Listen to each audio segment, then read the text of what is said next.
The air in the grand ballroom of the St. Regis crackled with the energy of 1,000 champagne bubbles and 1,000,000 hushed ambitions. At the center of it all stood Marcus Thorne, a man who wore his success like a tailored suit, expensive, sharp, and a little too tight. Beside him, clinging to his arm, was Chloe Vanderbilt, her laughter a high, glittering sound that grated on the nerves.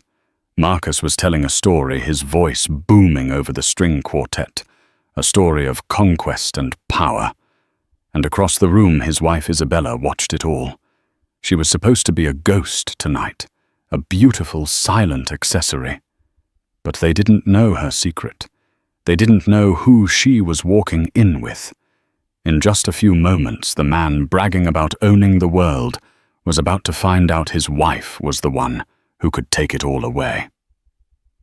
Isabella Rossi stood before the floor-to-ceiling mirror in her cavernous walk-in closet, a space larger than the apartment she'd grown up in.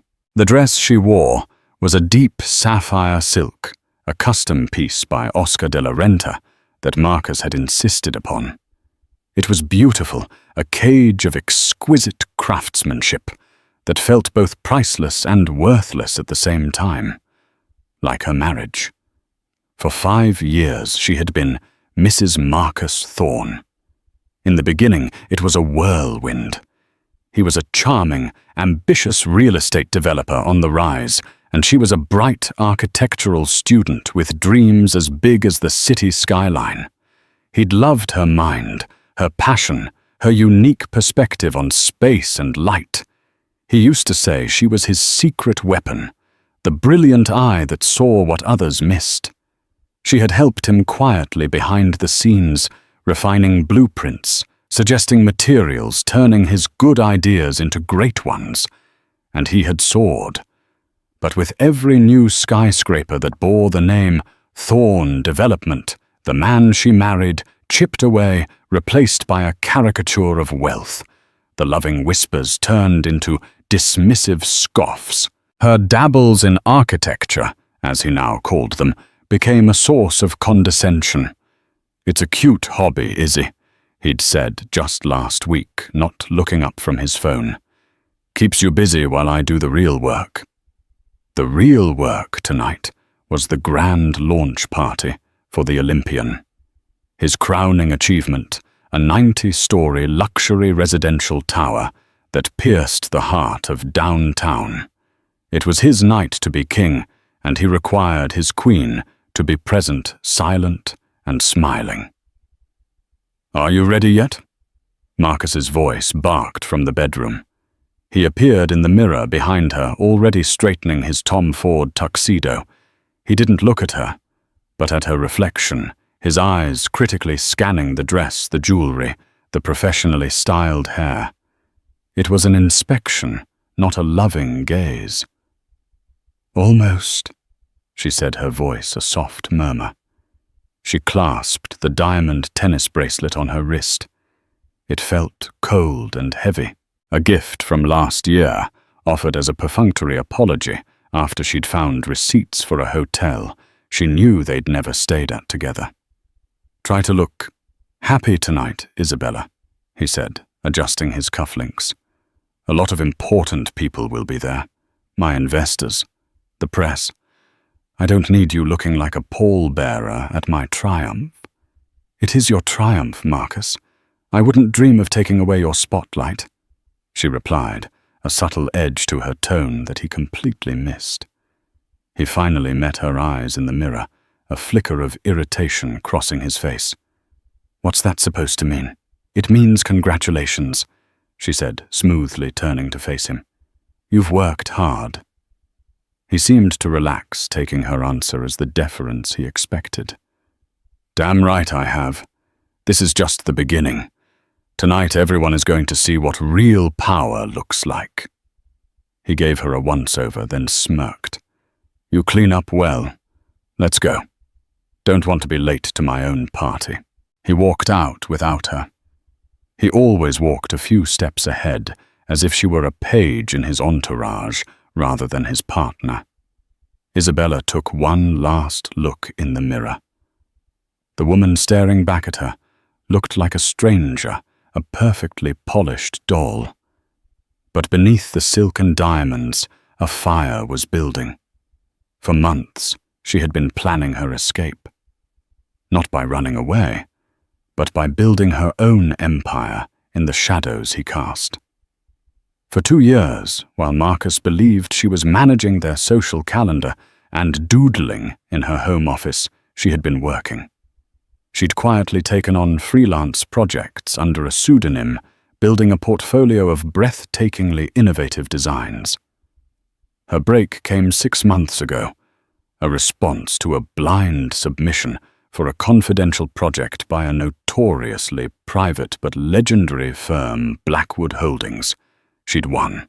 For the last 6 months, she had been leading a secret team, designing the most ambitious architectural project the city had seen in a century. She reported directly to the firm's enigmatic CEO, a man who valued talent above all else, Damien Blackwood.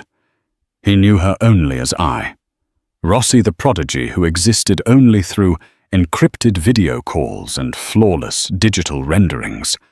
He had no idea she was the wife of the flashy, arrogant developer he was mildly acquainted with. Tonight, at Marcus's request, Mr. Blackwood would be the guest of honor. And tonight, at Mr. Blackwood's request, Rossi would be revealed.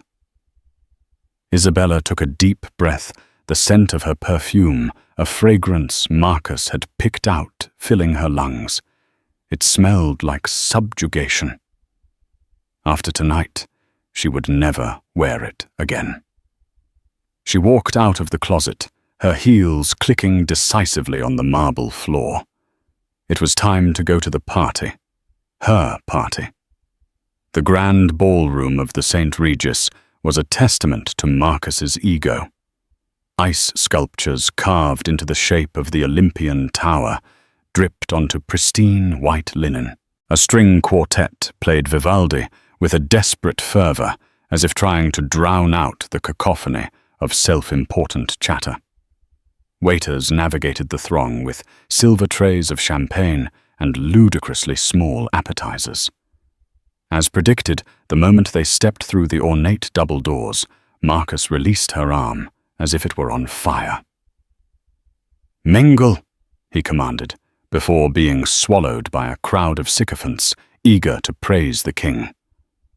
Isabella was left standing alone in the entryway, a beautiful ship adrift in a sea of sharks. She watched him for a moment. He was magnetic, she had to admit. He laughed, shook hands, patted backs, his charisma, a weapon he wielded with lethal precision. Then she saw her. Chloe Vanderbilt materialized at his side, seemingly out of thin air. She was everything Isabella wasn't. Blonde where Isabella was brunette, loud where she was quiet, her red dress a slash of scarlet in the muted palette of the room. She looped her arm through Marcus's, a gesture of possessive intimacy that was a slap in the face. Marcus didn't pull away. In fact, he leaned in, whispering something in Chloe's ear that made her throw her head back and laugh, a sound that carried across the room. They were a portrait of public infidelity, so brazen it was almost theatrical. Everyone saw it. The whispers started instantly, a ripple of gossip spreading through the room. People glanced at Isabella, some with pity, some with morbid curiosity, others with a cruel smirk. She had endured this humiliation for months, the discreet lunches that became public dinners, the business trips that coincided with Chloe's social media posts from tropical locations. Tonight was different. Tonight, their disrespect was the fuel she needed. Isabella held her head high, took a glass of champagne from a passing waiter, and moved gracefully through the room. She ignored the stares, the whispers. She was an actress playing her final scene as the docile wife. She exchanged pleasantries with a few business acquaintances who were polite enough to speak to her.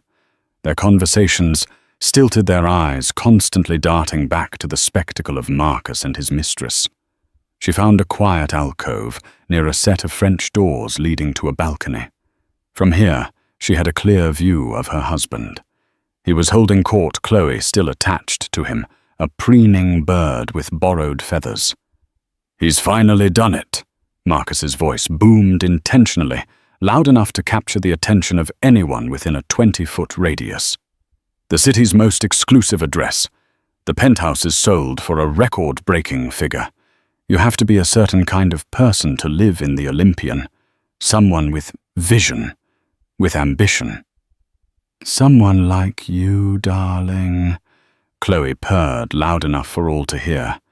She ran a perfectly manicured finger down the lapel of his jacket. "You're a force of nature." "We're a force of nature," he corrected, squeezing her hand. The "we" hung in the air, a deliberate, and brutal exclusion of the woman who legally shared his name.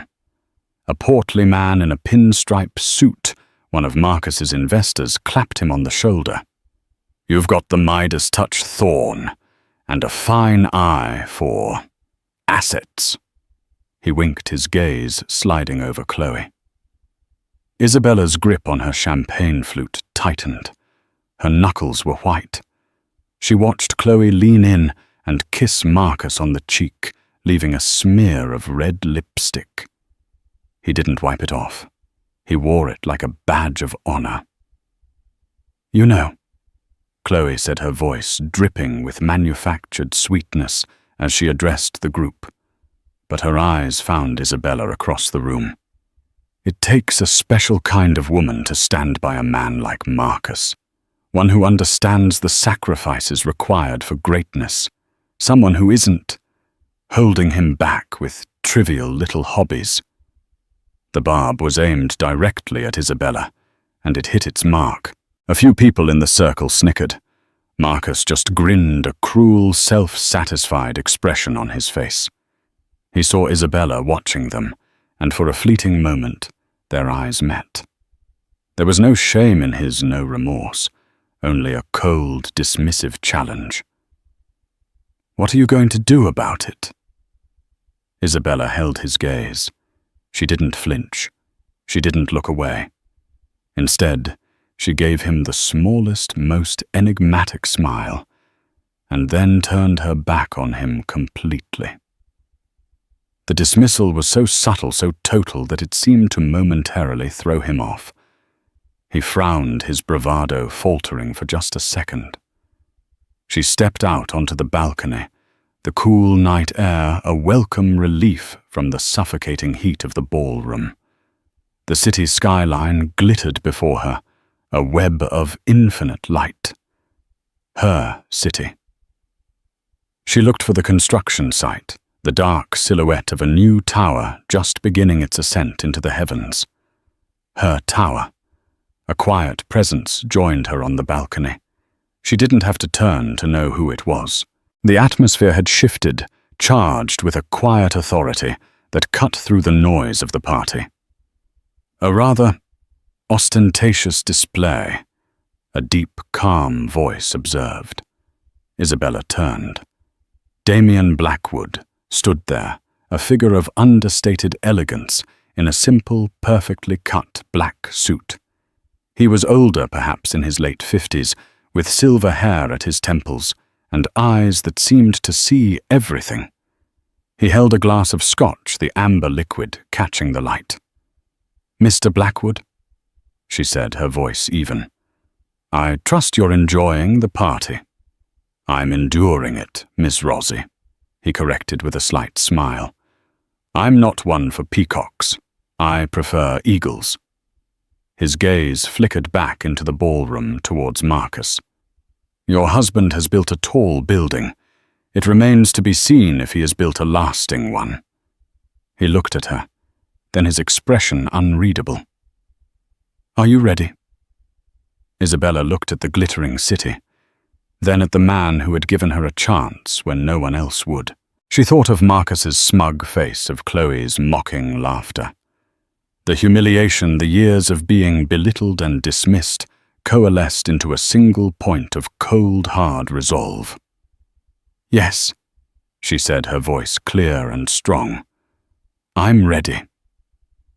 Damien Blackwood was a name whispered with reverence in the worlds of architecture and high finance, while men like Marcus Thorne built shiny towers that screamed for attention. Damien Blackwood built legacies.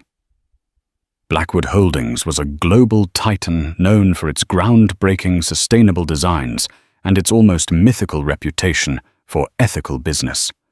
To be praised by him was to be anointed. To be hired by him was to have your career set in stone. Marcus had been trying to get a meeting with Damien for over a year, his calls and emails consistently deflected by a polite but impenetrable wall of executive assistants. Damien's presence tonight was the ultimate validation, a sign that Marcus had finally ascended to the big leagues. He had secured it through a board member he'd spent months courting, and he was determined not to waste the opportunity.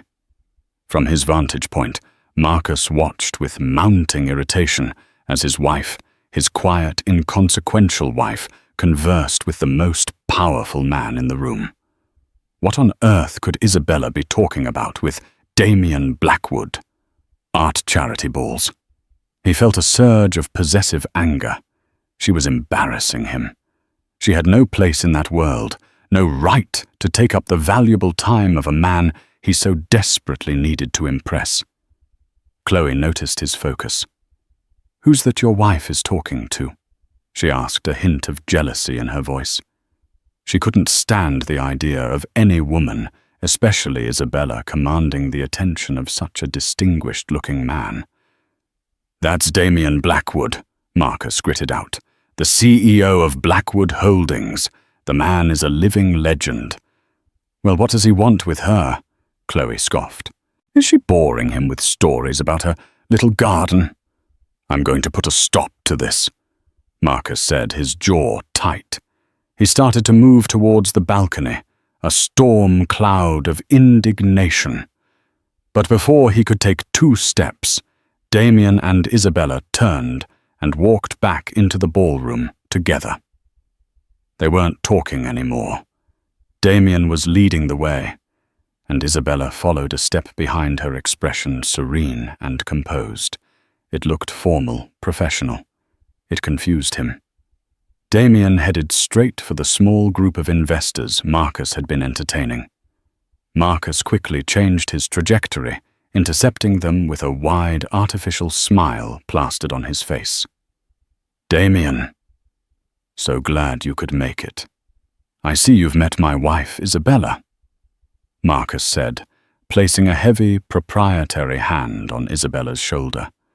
She subtly shifted, shrugging it off without making a scene.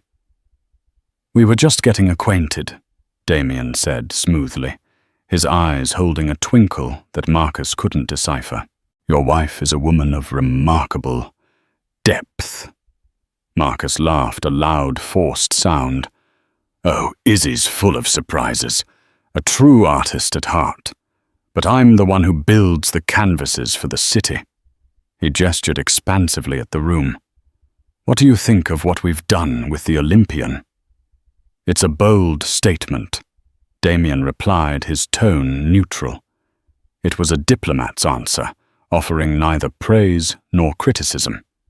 For a man like Marcus, who craved adulation, it was almost an insult. "Bold is my middle name," Marcus boasted. "We're already scouting locations for the next one. Something bigger, taller, a true monument." He was practically salivating at the prospect of impressing Damien, of maybe even luring him into a future partnership. Isabella remained silent during the exchange, a silent observer at her own husband's side. She watched Marcus puff up his chest, his desperation for approval so palpable it was pathetic. He didn't even look at her. In his mind, she had served her purpose by being a temporary link to Damien, and was now expected to fade back into the wallpaper.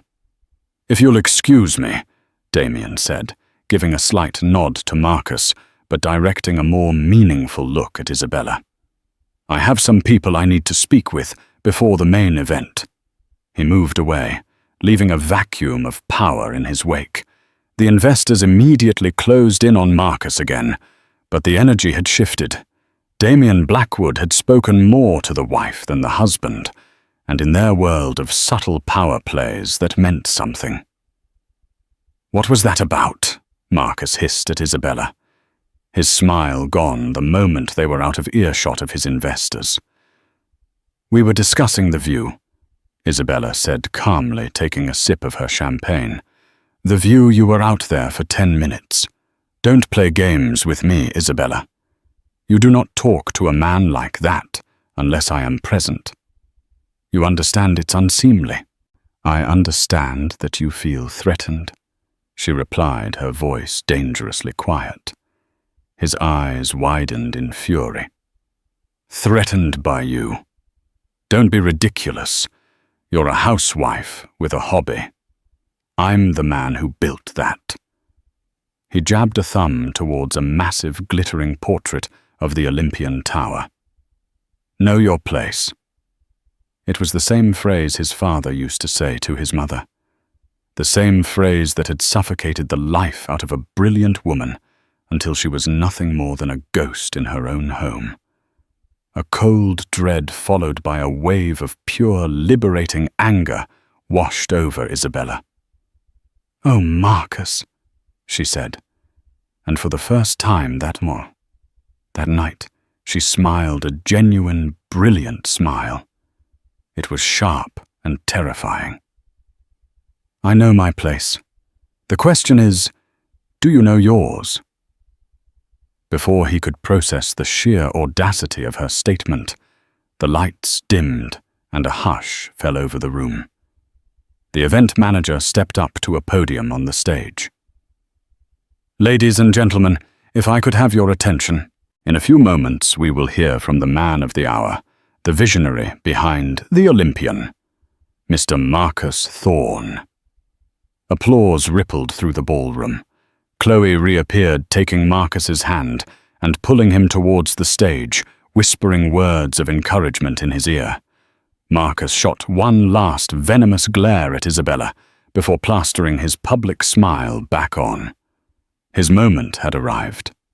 Isabella stayed where she was, melting into the shadows at the edge of the room. The storm was no longer gathering. It was about to break. A spotlight found Marcus as he ascended the small stage, Chloe positioned strategically a few steps below him, like a handmaiden at the foot of a throne. He radiated smug satisfaction, soaking in the applause from the crowd of people who either depended on him, feared him, or wanted something from him. He tapped the microphone, the sound echoing through the suddenly silent ballroom. Thank you all for coming." He began, his voice smooth and practiced. "Tonight is not just about a building. It's about a vision of luxury, of power, of what our great city can become when ambition is unshackled." Isabella watched her heart, a steady rhythmic drum. She felt strangely calm, like an engineer watching a demolition she had meticulously planned. She saw Damien Blackwood, standing near the front of the stage. His expression impassive, a statue amidst the fawning crowd. Marcus launched into a self-congratulatory monologue, thanking his construction partners, his sales team, and his financial backers. He was charming and witty, playing the role of the maverick genius to perfection. "Building something like the Olympian?" he continued, his voice dropping to a more intimate, seemingly heartfelt tone. "It doesn't happen alone. It requires a support system. It requires a partner who shares your drive, who pushes you, who understands that greatness requires sacrifice." He paused for dramatic effect, letting the words hang in the air. His eyes scanned the crowd, deliberately skipping over Isabella, and landed on Chloe. He gave her a warm, appreciative smile, a smile he hadn't given his own wife in years. Chloe glowed under the attention, her eyes shining with triumph. "You need a partner who can keep up," Marcus declared, his voice rising again. someone who isn't afraid to soar. In life, as in business, you have to be willing to shed dead weight to reach the summit. You have to surround yourself with people who match your ambition, who reflect your success. The insult was undeniable. It was a public execution of their marriage, a declaration that Isabella was the dead weight he was shedding. Gasps rippled through the room. People turned to stare openly at Isabella, their faces a mixture of shock and pitying glee. She felt hundreds of eyes on her, but she didn't shrink. She stood taller, her chin lifted. She met the gaze of a few of the women she knew, wives of Marcus's colleagues, women trapped in their own gilded cages, and saw a flicker of recognition of shared pain in their eyes. Marcus, drunk on his own power, was oblivious. He raised his glass. So I want to toast to the future, to bigger, bolder projects, to new partnerships, and to having the right people by your side. He winked in Chloe's direction. To the Olympian. To the Olympian. The crowd echoed the applause, thundering. Marcus basked in it, a conquering hero on his stage. He gestured for Chloe to join him, and she practically ran up the last 2 steps, linking her arm with his as they waved to the audience. They were the picture of a power couple, a public unveiling of their affair. The event manager returned to the podium. Thank you, Marcus, an inspiring vision. And now it is my distinct honor to introduce a true titan of industry, a man whose work has redefined cityscapes across the globe. He is a special guest tonight, and a testament to the importance of this project. Ladies and gentlemen, please give a warm welcome to the CEO of Blackwood Holdings, Mr. Damien Blackwood. Another wave of applause, this one. More reverent, more genuine, swept the room. Damien walked onto the stage with an unhurried, commanding grace. He shook Marcus's hand, a brief, formal gesture. Marcus was beaming, standing next to Damien, as an equal, the final confirmation of his arrival. Thank you, Damien said into the microphone, his voice calm and resonant, instantly commanding more authority than Marcus's booming had. Marcus, congratulations on your building. It is certainly tall. A few people who understood Damien's penchant for dry understatement chuckled. Marcus's smile tightened. I'm here tonight not just to celebrate one building, Damien continued, but to celebrate the future of architecture itself.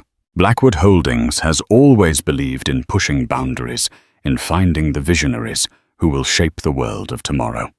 For the past year, we have been secretly developing our most ambitious project to date, a structure that will be a global icon of sustainable design and human ingenuity. We call it the Zenith Tower. A murmur of excitement went through the crowd. Rumors of this project had been circulating for months, but details were non-existent. A project of this magnitude, Damien said, his eyes scanning the room, requires a singular revolutionary talent. We conducted a global search, a blind competition, to find an architect whose vision was not just new but necessary. We found that person. Their designs are breathtaking. Their understanding of structural engineering and ecological harmony is unlike anything I have ever seen. This individual is a genius, and they are about to change our skyline forever.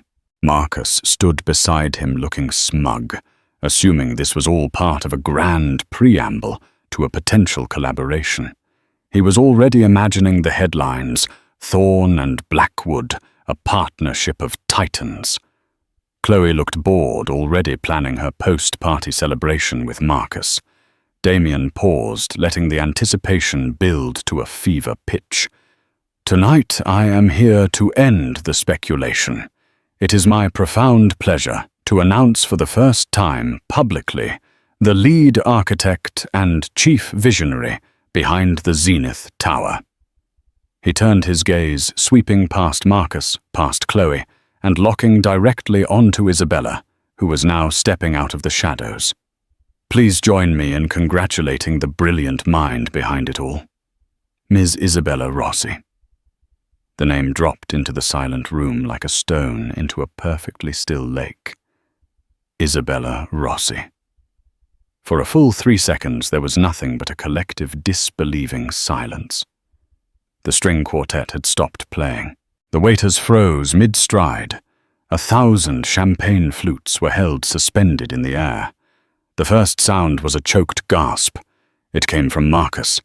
He froze. Utterly, completely, and comically frozen. The triumphant, smug grin was wiped from his face as if by a physical blow. His skin went pale, a sickly, chalky white under the stage lights. His eyes, wide with shock, darted from Damien Blackwood to the woman, walking calmly, purposefully towards the stage. It wasn't possible.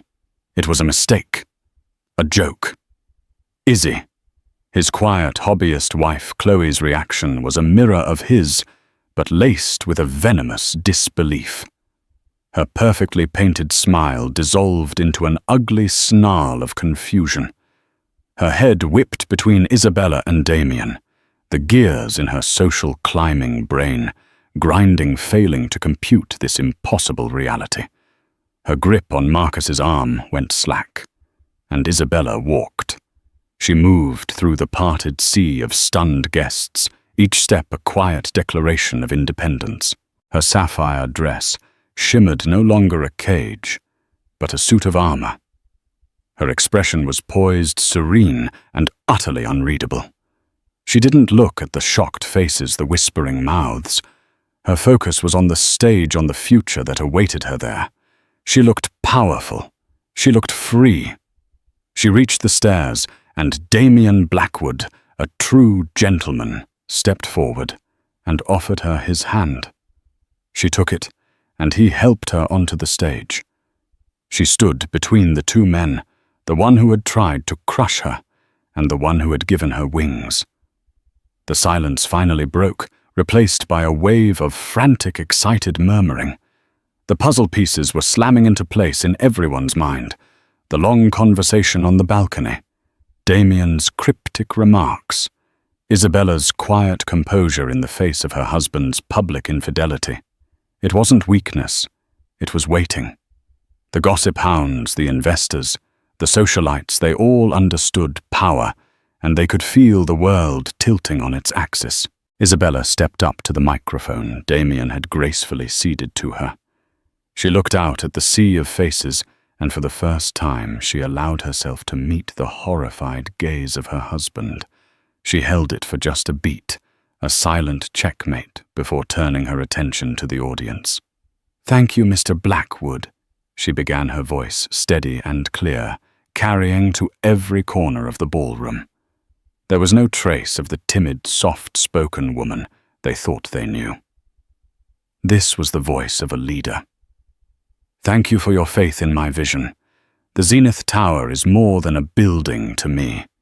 It is a promise of a future where architecture serves humanity, not just ego, where sustainability is not an afterthought but the foundation. It will be a landmark not because of its height, but because of its harmony." She spoke for 2 minutes, outlining her philosophy with an eloquence and passion that held the entire room spellbound. She spoke of biomimetic design, of vertical gardens, of a net-zero energy system that would revolutionize urban development. She was brilliant. She was a star, being born right before their eyes. And she never once looked at Marcus again. He was invisible to her. He and Chloe stood frozen on the side of the stage, 2 statues in a tableau of public humiliation. The spotlight wasn't on them anymore. It was on Isabella. And it was blinding. When she finished, there was a beat of silence. And then the room erupted. The applause was deafening, a genuine thunderous roar of admiration that dwarfed the polite clapping Marcus had received. It was an ovation. Business leaders, city officials, rival developers, people Marcus had spent years trying to impress, were on their feet applauding his wife. Isabella smiled a real radiant smile and nodded her thanks. Damien Blackwood stood beside her, beaming like a proud mentor. He raised her hand in the air. "The future of architecture, ladies and gentlemen," he declared over the noise. Marcus Thorne, the man of the hour, had become a footnote at his own party. The reckoning was here, and it was just beginning. The thunderous applause that had greeted Isabella's announcement did not simply fade. It shattered, leaving behind a silence so profound it was almost louder than the noise it replaced. It was a vacuum charged with the electric hum of 1,000 calculations being made simultaneously. In that single suspended moment, social hierarchies were redrawn, allegiances were reassessed, and the entire power structure of the room was demolished and rebuilt around a new center of gravity. Isabella Rossi. On the stage, Marcus and Chloe were trapped in a harsh, unforgiving bubble of light. They were statues in a museum of their own failure. The crowd, which just moments ago had been their adoring audience, now looked past them as if they were inconvenient furniture. The digital wildfire had already begun. The glow of phone screens was everywhere. Fingers flying across keyboards, spreading the news of the most spectacular corporate immolation anyone had ever witnessed firsthand. Chloe was the first to break.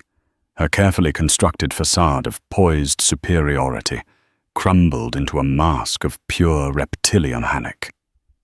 "Marcus!"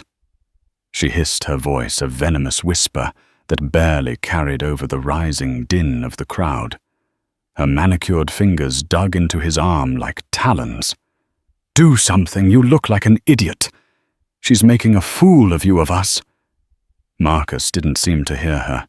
His mind was a white noise machine of disbelief and fury. "Isabella. My Izzy." The name Rossi echoed in his skull. She had used her maiden name, a name he had worked so hard to erase and replace with his own. It was a declaration of war he hadn't even known was being waged.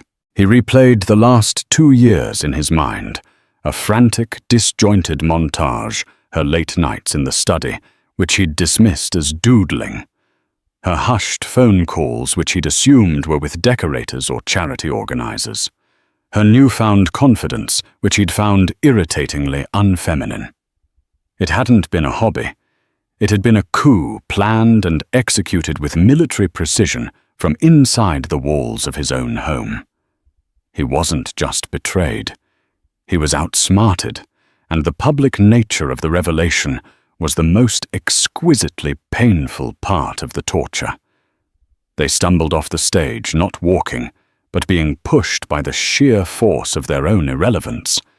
No one made way for them. They had to shoulder their way through clusters of people who pointedly turned their backs, suddenly engrossed in conversations. They were ghosts at their own feast. Across the room, Isabella was anything but a ghost. She was a supernova. A circle had formed around her, a collection of the city's most influential figures, all vying for her attention. Jonathan Croft, a rival developer who had once mockingly called Isabella Thorne's trophy, was now looking at her with an expression of raw, undisguised admiration. "Absolutely brilliant, Ms. Rossi," he said, pressing his business card into her hand.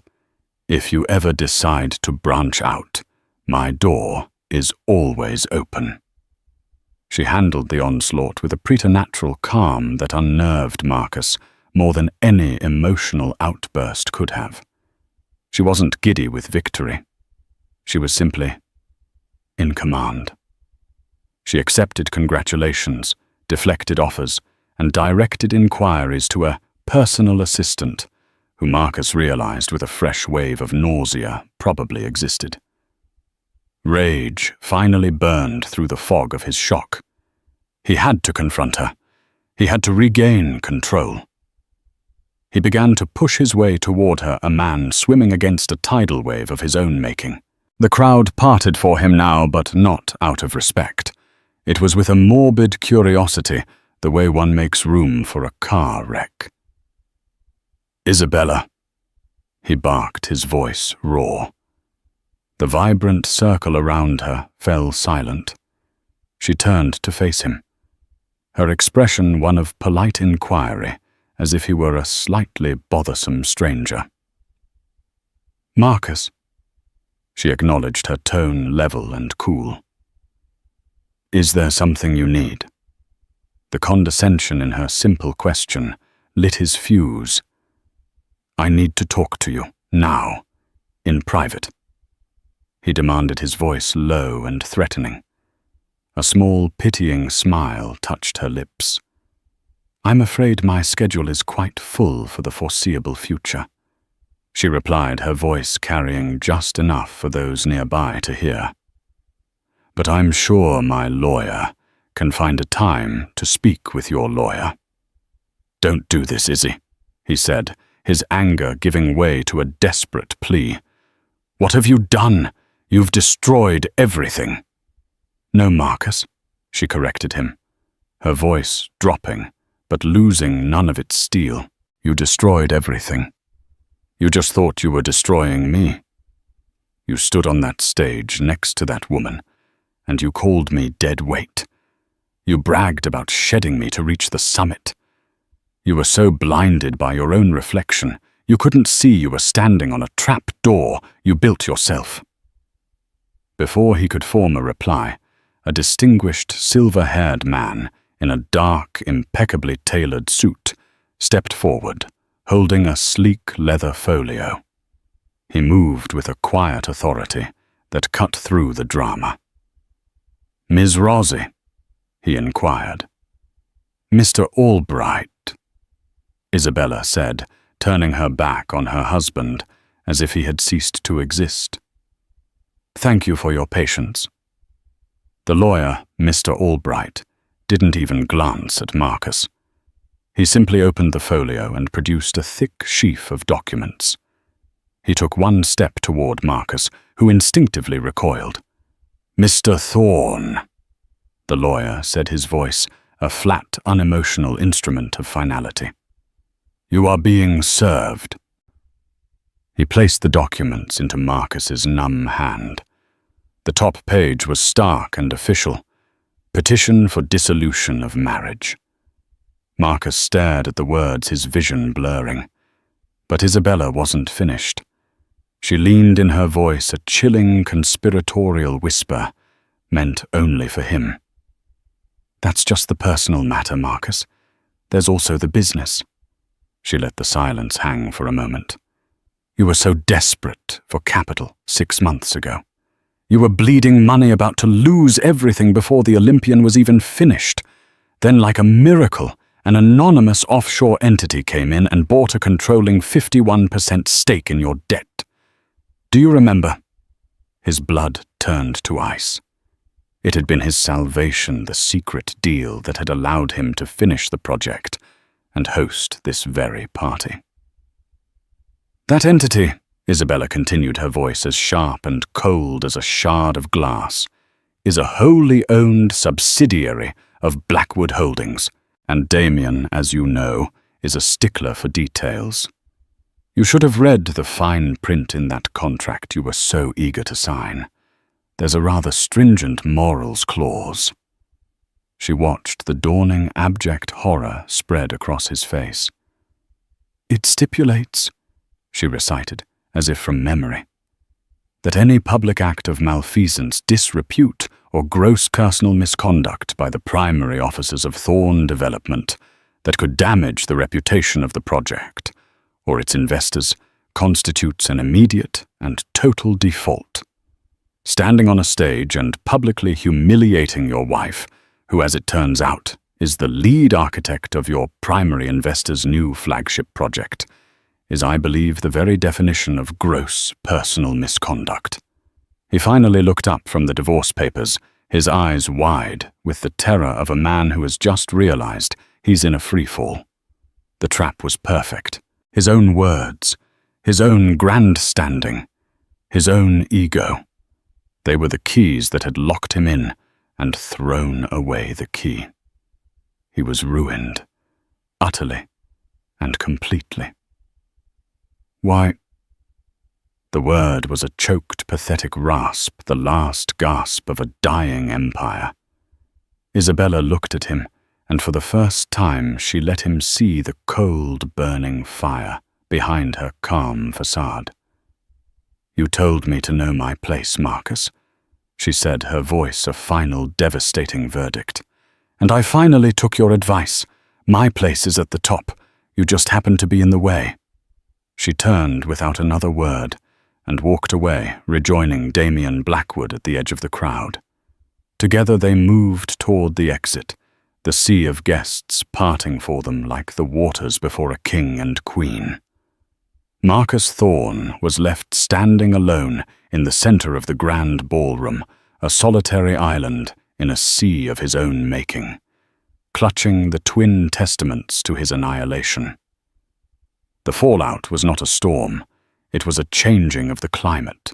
As Isabella and Damien Blackwood departed the grand ballroom, they left behind a vacuum that was instantly filled with the frantic, high-pitched buzz of scandal. Marcus Thorne, the man who had stood on stage just minutes before as a king surveying his kingdom, was now a pariah in his own palace. He stood alone, the divorce papers, a flimsy, damning piece of evidence in his trembling hand. The air around him was thick with whispers, the pitying and scornful glances of his guests, feeling like physical blows. The party, his grand triumph, had become the public stage for his execution. His walk out of the St. Regis was the longest of his life. Every eye was on him. He could feel the glow of 100 smartphone screens pointed in his direction, capturing his disgrace for digital posterity. He found Chloe by the valet stand, her face a thunderous mask of rage and panic. "What was that?" she shrieked the moment the doors of his Rolls-Royce closed, her voice stripping away any pretense of sophistication. "She set us up. Marcus, she set me up. My face is everywhere. I'm going to be a laughing stock. Be quiet, Chloe." He mumbled, his mind a static-filled void. He couldn't process her concerns. They were like mosquito bites during a heart attack. "Quiet. Quiet," she screamed. "That witch just torpedoed your entire life, which, in case you've forgotten, I am a part of. You told me she was nothing, a boring little housewife with a sketchbook. You said she was dead weight. You have to fix this. Sue her. Annul the marriage. Something." But Marcus knew it was over. He had seen the look in Isabella's eyes. It wasn't anger or hatred. It was something far more terrifying indifference. It was the look one gives to a problem that has already been solved and filed away. The next morning, the climate change became a Category 5 hurricane. The story was the lead item on every financial news network, the front page of every business journal. Forbes ran a profile titled "The Architect's Gambit: How Isabella Rossi Built a Secret Empire." The Wall Street Journal was more direct. "Thorne's Tower topples under hubris and a hostile takeover." They painted Isabella as a modern-day heroine. A brilliant mind who had endured her husband's infidelity and condescension while quietly outmaneuvering him at every turn. They painted him as a caricature of toxic ambition, a corporate Icarus who had flown too close to a son he never realized was his own wife. At 9:00 a.m., sharp, a team of lawyers from Blackwood Holdings arrived at his office. They were not aggressive or loud.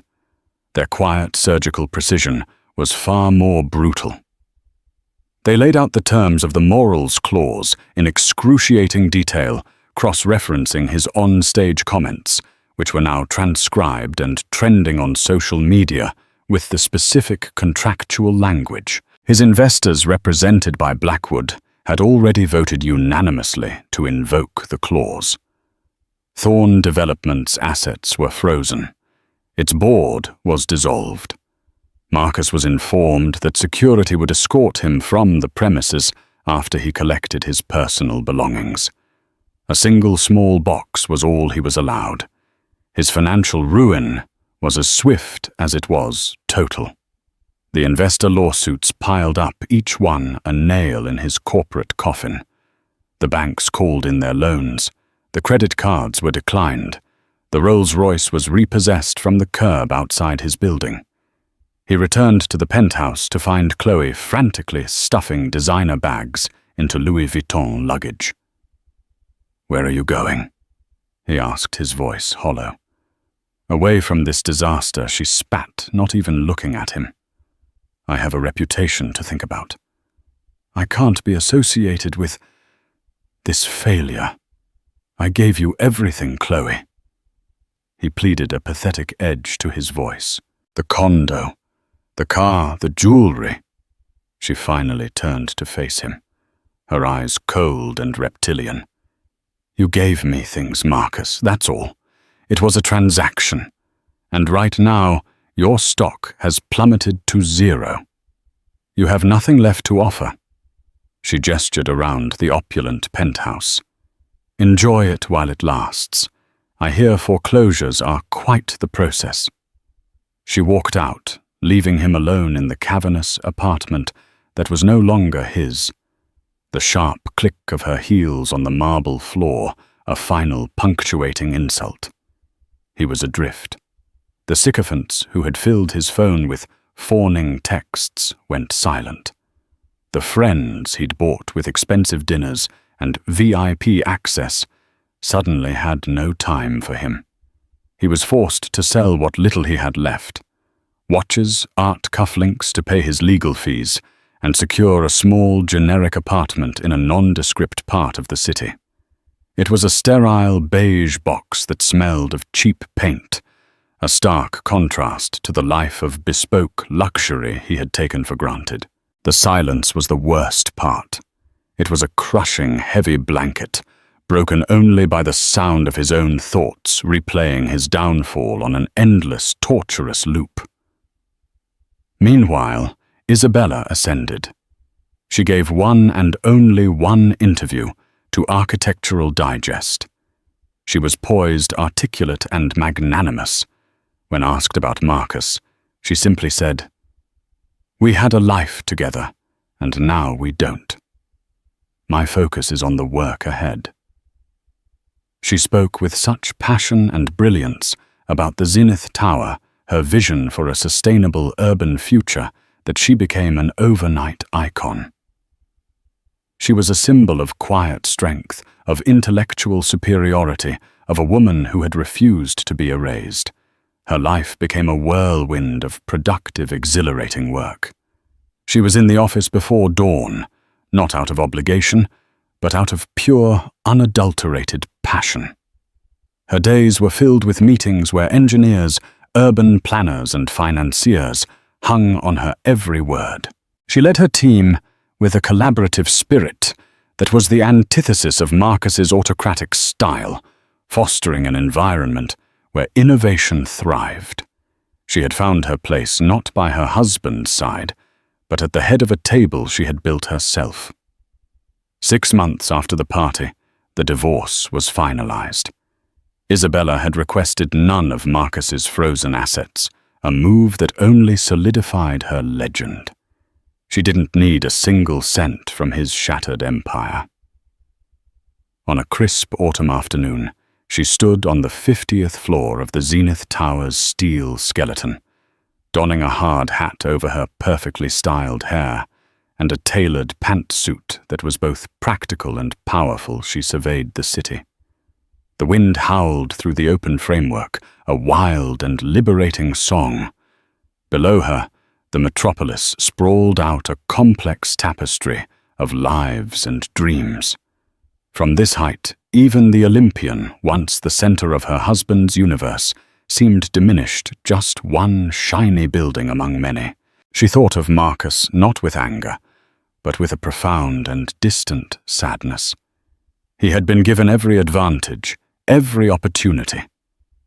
Yet his ego had been a self-destruct mechanism. He saw success as a zero-sum game, a conquest. He never understood that the strongest structures are built not to dominate, but to harmonize. A quiet presence came to stand beside her. Damien Blackwood, holding 2 steaming mugs of coffee, looked out at the view. His expression was one of deep satisfaction. "He doesn't understand, does he?" Damien said, as if reading her mind. "Understand what?" Isabella asked. "That you didn't do this to him." Damien clarified, his wise eyes fixed on the horizon. "You did this for you. His downfall was just the collateral damage of your rise.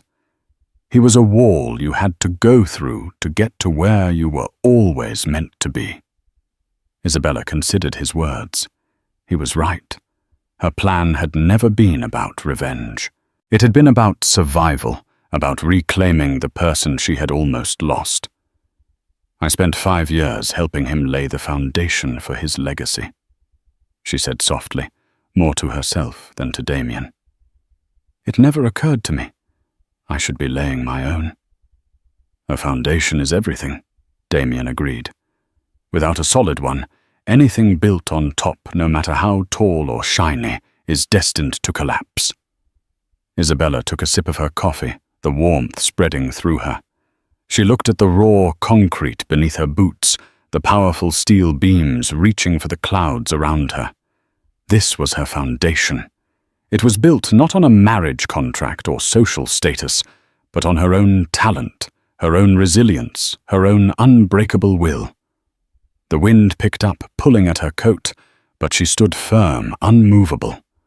The woman who had once been a silent accessory in a gilded cage was now the architect of the skyline, and her greatest work was just beginning. That's where Isabella's story of rebirth truly begins, and where Marcus's cautionary tale ends. It's a powerful reminder that the brightest lights are often forced to shine in the darkest shadows before they can finally be seen. Her journey wasn't just about getting revenge. It was about reclaiming her identity and her power in a world that tried to render her invisible. Marcus and Chloe learned the hard way that true success isn't built on arrogance and disrespect, but on integrity and vision qualities Isabella had in spades. Her victory wasn't just in her success, but in her freedom. If this story of triumph and karma resonated with you, please hit that like button to let us know. Share this video with someone who needs a reminder of their own strength. And most importantly, subscribe to the channel and ring that notification bell. We have so many more stories of justice empowerment and incredible twists coming your way, and you won't want to miss a single one. Thank you for listening.